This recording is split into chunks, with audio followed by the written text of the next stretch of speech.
ಸಾಫ್ಟ್ವೇರ್ನಾಗ ನೀವು ಏನು ಬೇಕಾದ್ರೂ ಫಾಲೋವರ್ ಮಾಡ್ಕೋಬೋದಲ್ಲ. ನಿಮ್ಮ ಕೈಗೆ ನಿಮ್ಮ ಕೈಗೆ ಇರ್ತೈತಿ, ನೀವೇ ಮಾಡ್ಕೋಬೋದು. ಅದಕ್ಕೇನು ಕಾಕ್ರೋಚ್ ಪಾರ್ಟಿದು ಏನೈತಲ್ಲ, ವ್ಯವಸ್ಥಿತವಾಗಿ ಭಾರತವನ್ನು ಅತಂತ್ರ ಮಾಡೋದು, ಪ್ರಧಾನಮಂತ್ರಿಗಳನ್ನು ಇಳಿಸ್ಬೇಕು. ಭಾರತ ಜಗತ್ತಿನ ಶಕ್ತಿಶಾಲಿ ರಾಷ್ಟ್ರ ಆಗ್ಲಾಕತ್ತೈತಲ್ಲ, ಇವ್ರು ತಿಳ್ಕೋದಾಗಲಾಗೈತಿ. ನೀವು ನೇರವಾಗಿನೇ ಇವತ್ತು ರಾಹುಲ್ ಗಾಂಧಿ ಚೀನಾದ ಏಜೆಂಟ್ ಎಲ್ಲ ಇಲ್ಲಿ ಗುಪ್ತ ಕೆಲವೊಂದು ವಿಚಾರಗಳನ್ನು ಹೇಳ್ಯಾನ, ಪಾಕಿಸ್ತಾನ ಪರವಾಗಿ ಮಾತಾಡ್ತಾನ. ಇದನ್ನು ಕ್ರಿಯೇಟ್ ಮಾಡಿದ್ರು ಕೂಡ ಗಲ್ಫ್ ಕ್ಷೇತ್ರ ಹೌದೌದು, ಅದೇ ಅದೇ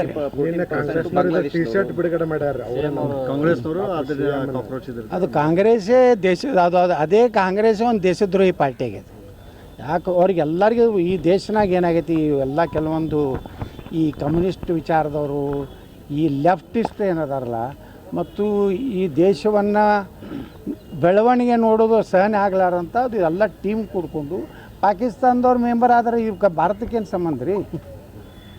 ಪಾಕಿಸ್ತಾನದವ್ರು ಪಾಕಿಸ್ತಾನ ಮಾಡ್ಕೊಳ್ಳಿ ಕಾಕ್ರೋಚ್ ಪಾರ್ಟಿ, ಅಲ್ಲೇ ನಾವು ಅವಕ್ಕೆ ತಿಲ್ಲ ಕೂಳಿಲ್ಲ, ಅವೇ ಬಿಕನಾಸಿ ಹಂಗೆ ಅಡ್ಡಾಡಕತ್ತಾವು.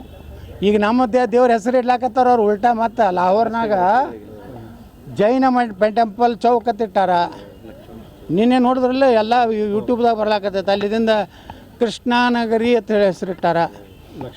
ಅಂದ್ರೆ ಲಾಹೋರ್ ಅನ್ನುವಂಥದ್ದು ಏನಿದೆಯಲ್ಲ, ಲವ, ರಾಮನ ಮಗ ಲವ ಕಟ್ಟಿದಂಥ ನಗರ.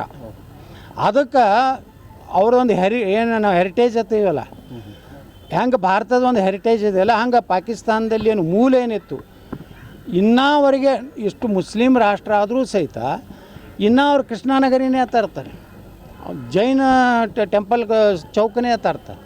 ಅಂದರೆ ಭಾರತದ ಇದನ್ನು ಮಾಡ್ಲಾಕತ್ತಿ ಉದ್ದೇಶ ಏನಂದರೆ ಹೊರಗಿನ ಹಣ ತೊಗೊಂಡು ಬರ್ಲಕ್ಕ. ವರ್ಲ್ಡ್ ಹೆರಿಟೇಜ್ ಅಂತ ಒಂದಿದೆ, ಅಲ್ಲಿ ದುಡ್ಡು ಹೊಡಿಲಾಕ ಸುಮಾರು 50,000 ಕೋಟಿ ರೂಪಾಯಿ ಹೊರಗಿನ ತರ್ಬೇಕಂತ ಹಿಂದೂ ಹೆಸರು ಇಡ್ಲಾಕತ್ತಾರ. ಅಂದ್ರೆ ಪಾಕಿಸ್ತಾನ ಆಟ ದಿವಾಳಿ ಆಗೈತೆ ಅನ್ನೋದಕ್ಕೆ ನೀವು ಉದಾಹರಣೆ. If you like this video, ಬೇಗ ಲೈಕ್ ಮಾಡಿ, ಕಾಮೆಂಟ್ ಮಾಡಿ, ಶೇರ್ ಮಾಡಿ ಹಾಗೂ ಯೋಯೋ ಟಿವಿ ಕನ್ನಡವನ್ನು ಸಬ್ಸ್ಕ್ರೈಬ್ ಮಾಡಿ.